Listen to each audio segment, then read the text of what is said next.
kung ano yung na-approve ng House at saka yung na-approve ng Senado.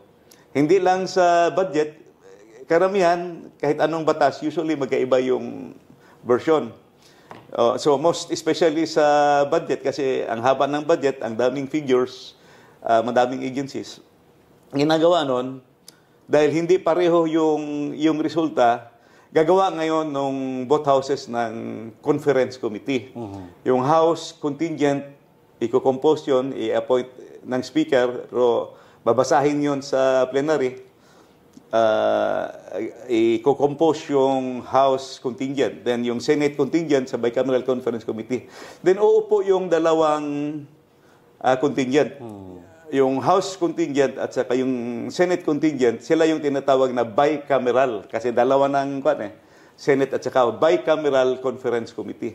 Yung bicameral conference committee, kanilang